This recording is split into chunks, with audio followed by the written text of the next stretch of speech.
Shalom semuanya. Tuhan Yesus berkata dalam Yohanes 14 ayat 12, Aku berkata kepadamu, sesungguhnya barang siapa percaya kepadaku, ia akan melakukan juga pekerjaan-pekerjaan yang aku lakukan. Bahkan pekerjaan-pekerjaan yang lebih besar daripada itu. Sebab aku pergi kepada Bapa. Di sini Tuhan Yesus berkata bahwa kalau kita percaya kepada Tuhan Yesus, maka setelah Tuhan Yesus naik ke sorga, kita akan melakukan pekerjaan-pekerjaan yang dilakukan oleh Tuhan Yesus. Bahkan pekerjaan-pekerjaan yang lebih besar. Pada waktu Tuhan Yesus berada di bumi ini, Tuhan Yesus melayani di Yerusalem, di Yudea, dan di Samaria. Tetapi setelah Tuhan Yesus naik ke sorga, kita yang percaya bahkan akan melayani sampai ke ujung-ujung bumi. Jumlah mujizat yang dilakukan oleh kita yang percaya jauh lebih banyak dibandingkan dengan yang dilakukan oleh Tuhan Yesus pada waktu itu. Hal ini berarti setelah Tuhan Yesus berada di sorga, Tuhan Yesus menyediakan pengurapan dan berkat double portion kepada kita yang percaya. Double portion bukan hanya berarti 2 kali lipat, tetapi juga berarti berlipat-lipat kali ganda. Amin. Ada berapa banyak di antara saudara yang mau menerima berkat atau pengurapan double portion? Boleh angkat tangan saudara. C.D. Jacobs bernubuat bahwa Pentakosta tahun 2020 tidak sama dengan Pentakosta sebelumnya. Dikatakan bahwa kita sedang memasuki Pentakosta dari Pentakosta, yaitu Pentakosta yang ketiga, di mana ini adalah pencurahan Roh Kudus yang terbesar dan yang terakhir sebelum Tuhan Yesus datang kembali. Untuk itulah Tuhan Yesus memperlengkapi kita dengan pengurapan double portion.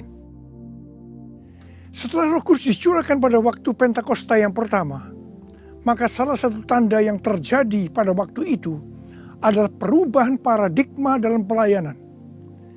Selama ini, pengertian dari murid-murid Tuhan Yesus adalah bahwa keselamatan hanya untuk orang Yahudi saja. Tetapi dengan adanya peristiwa Cornelius yang bukan orang Yahudi bertobat, dipenuhi dengan Roh Kudus, berbahasa roh, dan menerima baptisan air, maka dengan perdebatan yang cukup panjang, akhirnya dengan kesaksian Petrus, para rasul dan seluruh orang percaya di Yudea dapat menerima bahwa keselamatan bukan hanya untuk orang Yahudi saja, tetapi untuk semua bangsa, termasuk bangsa Indonesia. Dan ini pasti akan menyebabkan perubahan paradigma dalam cara penginjilannya. Demikian pula hal ini terjadi dalam era Pentakosta ketiga ini. Yang jelas dengan adanya pandemi COVID-19 akan terjadi perubahan paradigma dalam pelayanan untuk terjadinya penuaian jiwa yang terbesar dan yang terakhir. Hal yang pertama adalah yang tadinya kita ibadah secara offline, sekarang berubah menjadi ibadah secara online. Tadinya kita beribadah di gedung gereja, kita bersekutu bersama-sama, bisa berjabatan tangan, saling berpelukan, menyatakan kasih kita, melakukan penumpangan tangan. Sekarang sudah tidak bisa lagi. Kita memasuki new normal. Ibadah offline digantikan menjadi ibadah secara online. Terus terang, saya tidak mengerti sepenuhnya dengan adanya perubahan ini. Tapi Tuhan menyuruh saya untuk melakukan seperti apa yang terdapat dalam Yeremia 33 ayat 3. Berserulah kepadaku, maka aku akan menjawab engkau dan memberitahukan kepadamu hal-hal yang besar dan yang tidak terpahami, yakni hal-hal yang tidak kau ketahui. Itulah yang saya lakukan hari-hari ini. Saya percaya justru dengan adanya perubahan paradigma dalam pelayanan ini, pasti akan terjadi penuaian jiwa yang jauh lebih besar dibandingkan pada waktu kita menggunakan cara yang lama. Hal yang kedua, untuk terjadinya penuaian jiwa yang terbesar dan yang terakhir, Tuhan berkata akan terjadi kebangkitan generasi muda. Russell Evans, gembala sidang dari Planet Shaker, Melbourne, pada tahun 2017 mendapat penglihatan tentang Indonesia. Bahwa Roh Kudus sedang dicurahkan luar biasa di Indonesia.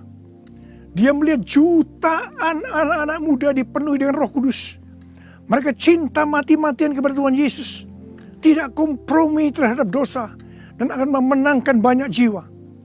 Generasi anak muda ini kita sebutkan di generasi Yeremia. Awal Januari tahun 2020, para aras nasional dan para pemimpin Kristen berkumpul untuk membicarakan langkah konkret yang akan dilakukan sebagai respon terhadap komitmen para pemimpin Kristen sedunia di Swiss tahun 2017 tentang misi yang akan dikerjakan bersama-sama, di mana hal ini juga diresponi oleh Indonesia di Brastagi, Sumatera Utara pada tahun 2018. Dengan perkataan lain, ini membicarakan tentang langkah konkret yang akan dilakukan oleh seluruh gereja untuk menyelesaikan amanat agung Tuhan Yesus. Hasil dari pertemuan para pemimpin Kristen awal Januari 2020 itu, bahwa apa yang akan dilakukan ke depan untuk menyelesaikan amanat agung Tuhan Yesus akan menunggu sepulangnya saya dari pelayanan di Brasil. Di Brasil, saya melayani KKR untuk generasi muda yang berusia rata-rata sekitar 24 tahun. Yang diadakan di 3 stadion besar. Jumlah yang hadir sekitar 180.000 orang. Waktu saya bertemu dengan para pemimpin di Brasil, kami sama-sama mendapatkan pengertian bahwa kegerakan orang-orang muda dunia akan dimotori oleh 2 bangsa, yaitu Indonesia dan Brasil. Katakan amin. Sepulang dari Brasil, ada 2 hal yang didapatkan. Yang pertama, gerakan untuk menyelesaikan amanat agung Tuhan Yesus akan dimotori oleh generasi muda. Yang kedua, kita disuruh berpuasa dari tanggal 1 Maret sampai dengan 9 April selama 40 hari. Dan dilanjutkan sampai dengan 30 Mei. Jadi total kita berpuasa 91 hari. Setelah 1 hari kita berpuasa, tepatnya tanggal 2 Maret 2020, Presiden Jokowi mengumumkan bahwa COVID-19 masuk ke Indonesia. Mulai saat itu kita merasakan bagaimana Tuhan memproses gerejanya. Kita dibersihkan, dimurnikan, ditata ulang oleh Tuhan. Kita memasuki new normal, dimensi yang baru, paradigma yang baru dalam pelayanan. Semua ini untuk mempersiapkan penuaian jiwa yang terbesar dan yang terakhir sebelum Tuhan Yesus datang kembali. Pada suatu hari ketika saya sedang membaca 1 Raja-Raja 20 ayat 13 sampai dengan 22. Tiba-tiba saya menerima WhatsApp dari Bapak Peter Faraknimela. Saya diminta untuk membagikan apa yang ada di dalam hati saya untuk generasi Yeremia pada acara live streaming Generasiku Bangkit yang kedua dengan tema Finishing a Great Commission pada tanggal 26 Juni 2020. Terus terang saya kaget, surprise. Sebab kalau kita membaca ayat-ayat dari 1 Raja-Raja ayat 20, ayat 13 sampai dengan 22 itu menceritakan tentang seorang nabi yang datang kepada Ahab, Raja Israel, untuk menyampaikan pesan Tuhan bahwa Tuhan akan menyerahkan musuh mereka, yakni orang-orang Aram yang sedang mengepung Samaria. Ahab bertanya, siapa yang akan membantu untuk melawan musuh yang begitu besar itu?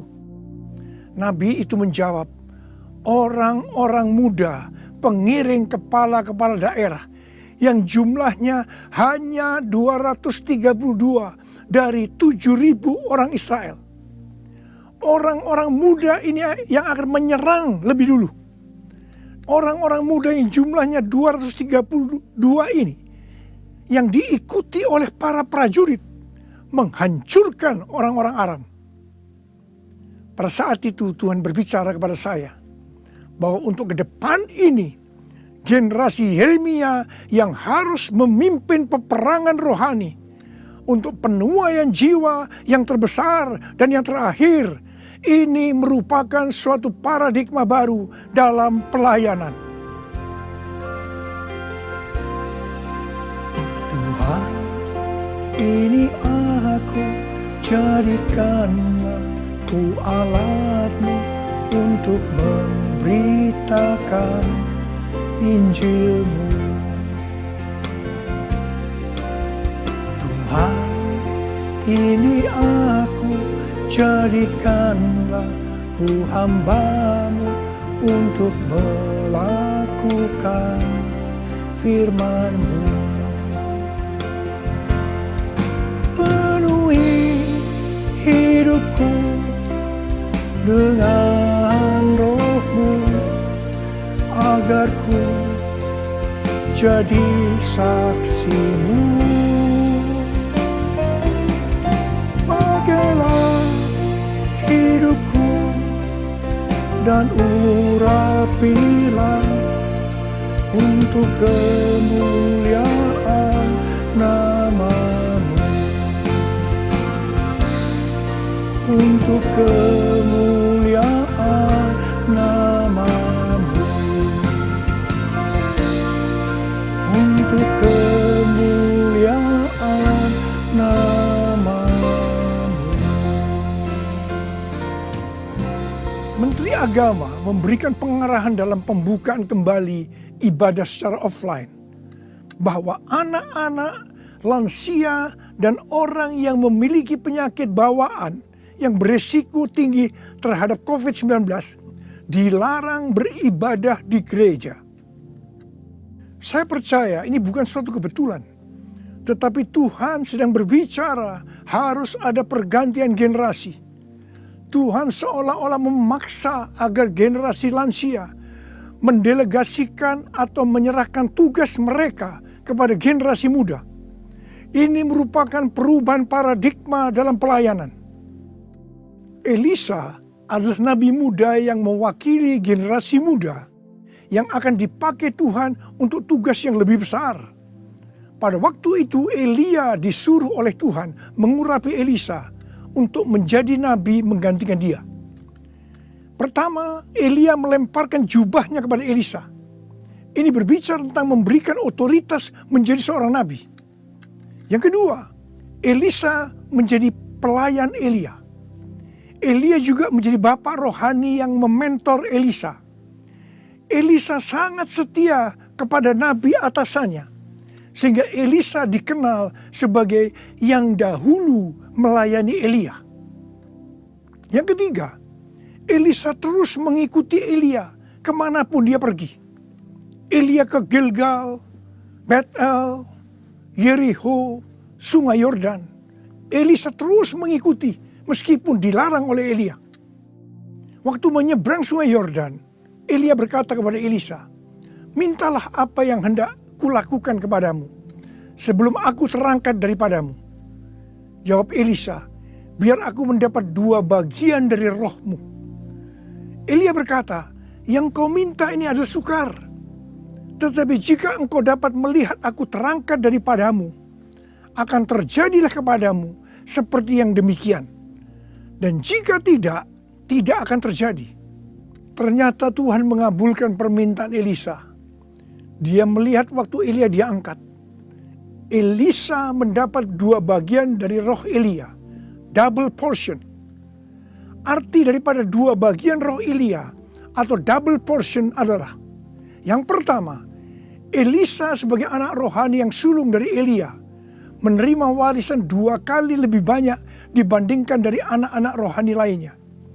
Elisa mohon kepada ayah rohaninya untuk memberikan wibawa seorang nabi yang lebih besar kepadanya, supaya Elisa bisa melanjutkan pelayanan Elia. Yang kedua, dalam hal mujizat, Elia melakukan mujizat sebanyak 7 kali, sedangkan Elisa melakukan 14 kali, di mana 1 kali setelah Elisa meninggal, tulang-tulangnya bisa membangkitkan orang yang mati. Peranan Elisa sebagai nabi terhadap raja-raja Israel lebih banyak dibandingkan Elia. Elia sebagai nabi pada zaman Raja Ahab saja. Sedangkan Elisa sebagai nabi dalam zaman Raja Yoram, Yehu, Yoahas, Yoas. Jadi, untuk mendapatkan pengurapan atau berkat double portion, Elisa melakukan hal-hal sebagai berikut. Yang pertama, Elisa menerima jubah Elia, yang artinya mendapatkan otoritas untuk pelayanannya sebagai nabi. Yang kedua, Elisa setia kepada bapak rohaninya. Yang ketiga, Elisa pergi ke Gilgal. Gilgal adalah tempat di seberang sungai Yordan, di mana laki-laki yang belum disunat, mereka disunat di sini. Disunat berbicara tentang lepas dari keinginan daging dan hidup dipimpin oleh Roh Kudus.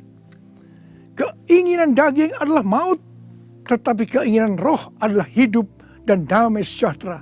Roma 8 ayat 6. Sebab jika kamu hidup menurut daging, kamu akan mati. Tetapi jika oleh roh kamu mematikan perbuatan-perbuatan tubuhmu, kamu akan hidup. Roma 8 ayat 13. Yang keempat, Elisa pergi ke Betel. Betel adalah tempat perjumpaan Yakub dengan Tuhan secara pribadi.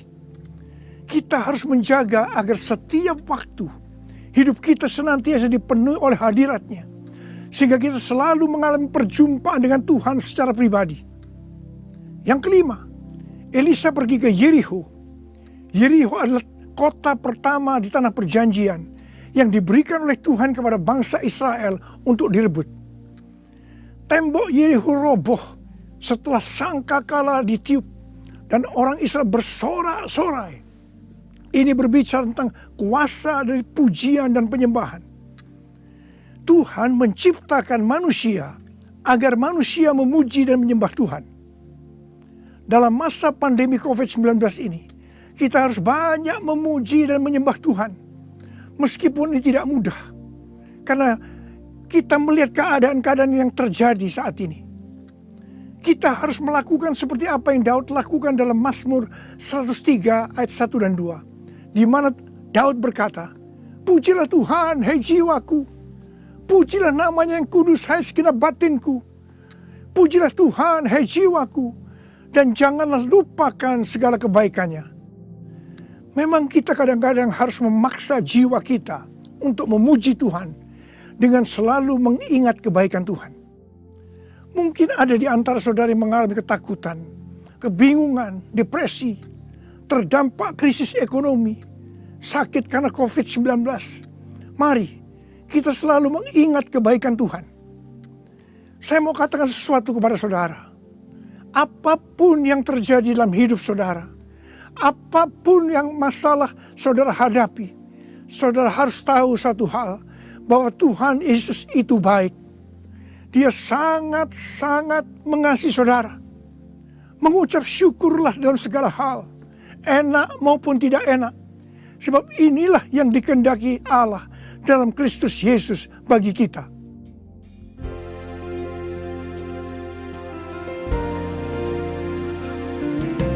Bapa, Engkau baik. Bapa, Engkau baik. Kau selalu baik kepadaku. Bapa, ku cinta Kau. Aku memujimu. Aku menyembahmu, ku nyanyi haleluya.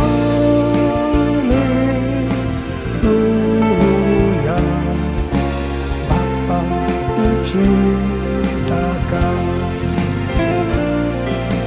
Bapa, ku cinta Kau. Bapa, ku cinta Kau. Yang keenam, Elisa pergi ke sungai Yordan. Sungai Yordan adalah tempat di mana mujizat dialami oleh Naaman yang sembuh dari penyakit kustanya. Kunci kesembuhannya adalah kerendahan hati, yaitu dengan bersedia membenamkan diri 7 kali dalam sungai Yordan. Sungai Yordan adalah tempat di mana Tuhan Yesus dibaptis. Roh Kudus dalam bentuk burung merpati turun atas Tuhan Yesus. Terdengar suara dari sorga, "Inilah anakku yang kukasihi, kepadanya lah aku berkenan." Sungai Yordan adalah tempat di mana kemuliaan Tuhan dinyatakan. Sungai Yordan menjadi kering ketika kaki para imam yang mengangkat tabut Allah masuk ke dalam air. Kemuliaan Tuhan ini terjadi karena mereka percaya dan melakukan kehendak Tuhan meskipun tidak masuk akal. Sekali lagi, saya mau bertanya kepada saudara, ada berapa banyak yang mau menerima pengurapan dan berkat double portion? Angkat tangan saudara. Ada 8 hal yang harus kita lakukan kalau mau mendapatkan pengurapan atau berkat double portion. Yang pertama, menerima tugas yang diberikan oleh Tuhan dengan sukacita. Yang kedua, setia kepada atasan kita, pembimbing rohani kita, bapak rohani kita.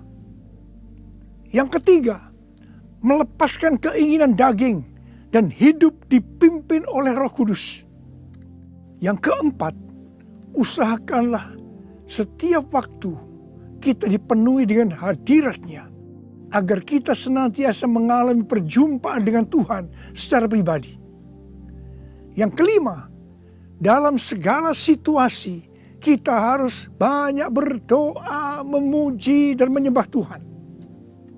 Yang keenam, hidup dengan kerendahan hati. Yang ketujuh, hidup menjadi orang yang dikasihi dan berkenan kepada Tuhan.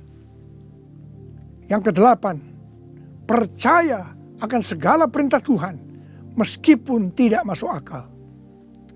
Saya mau berdoa agar saudara mendapatkan pengurapan dan berkat double portion.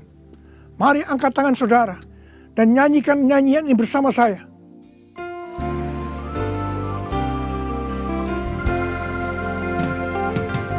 Anointing follow me.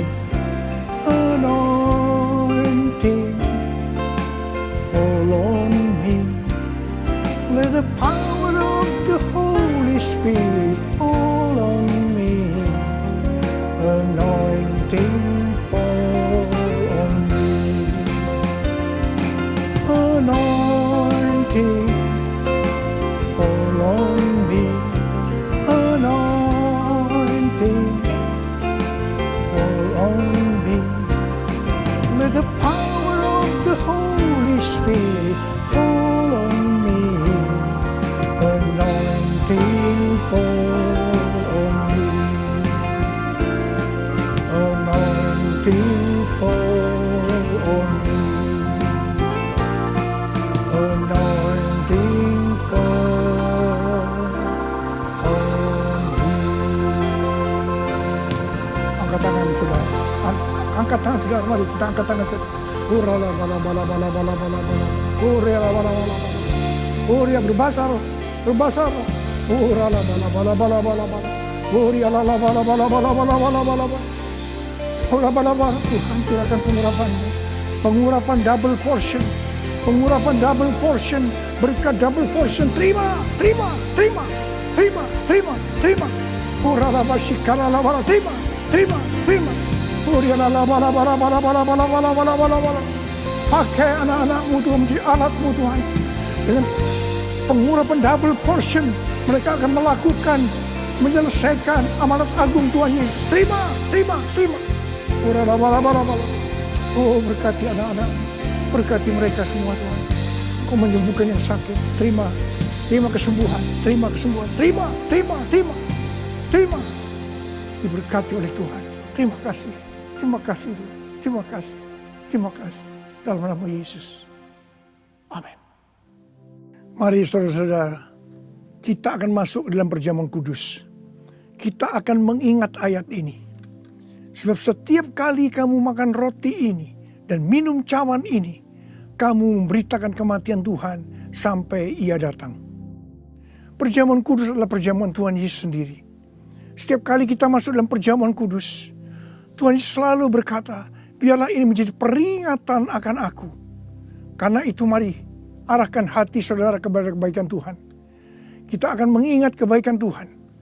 Mari kita tundukkan kepala. Tuhan, siapakah kami sebelum kami mengenal Engkau? Kami semua orang berdosa, upah dosa adalah maut, mati. Tapi Engkau yang tidak berdosa telah dijadikan dosa oleh karena kami semua.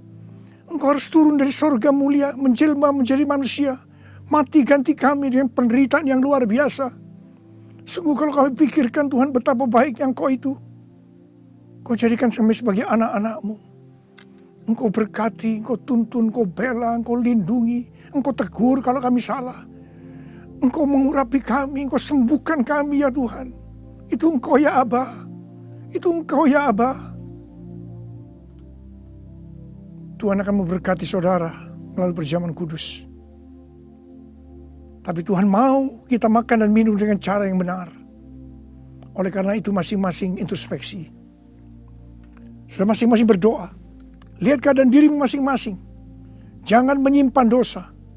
Kalau ada dosa yang selama ini belum diselesaikan dengan Tuhan, dan Tuhan ingatkan saat ini, langsung minta ampun.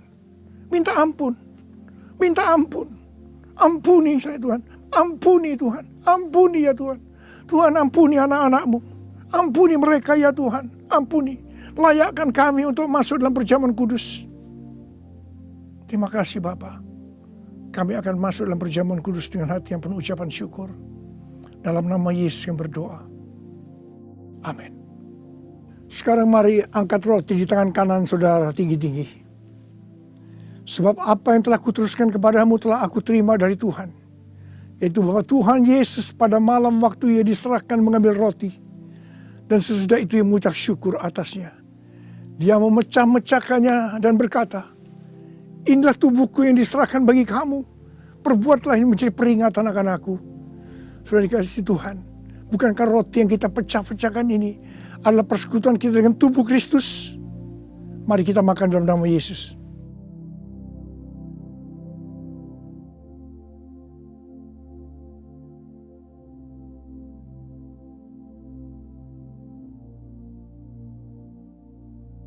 Sekarang angkat cawan di tangan kanan saudara tinggi-tinggi.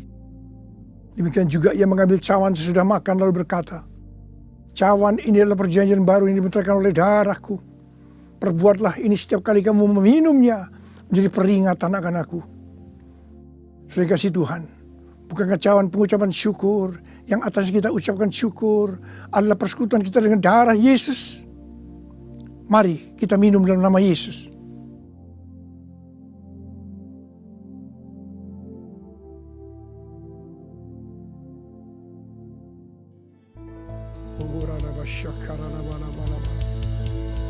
Angkat tangan saudara. Mari ucapkan syukur dengan suara. Jangan diam. Terima kasih ya Tuhan. Kami bersyukur ya Tuhan.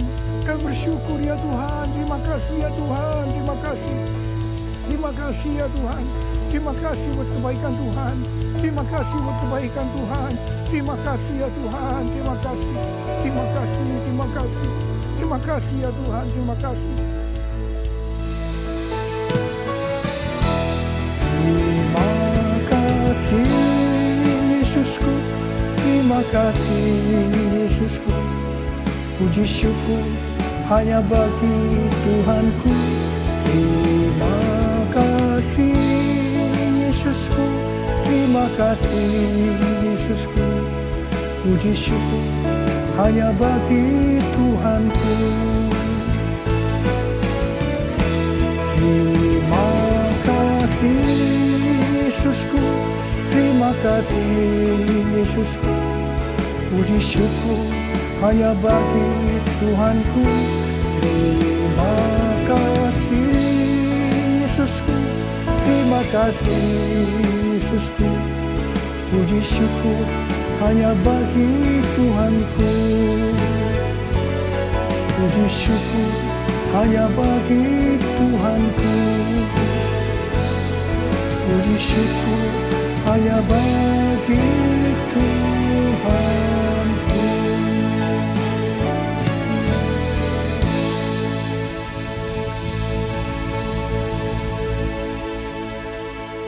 Pulanglah dengan berkat Tuhan. Kasih karunia berlimpah-limpah daripada Allah Bapa dalam Anak yang tunggal, Yesus Kristus. Persekutuan yang manis dengan Roh Kudus menyertai saudara sekalian mulai hari ini sampai Tuhan Yesus datang menjemput kita di awan-awan, dan bahkan sampai selama-lamanya. Yang percaya bersama-sama katakan, amin. Sebab Dia baik, Tuhan kata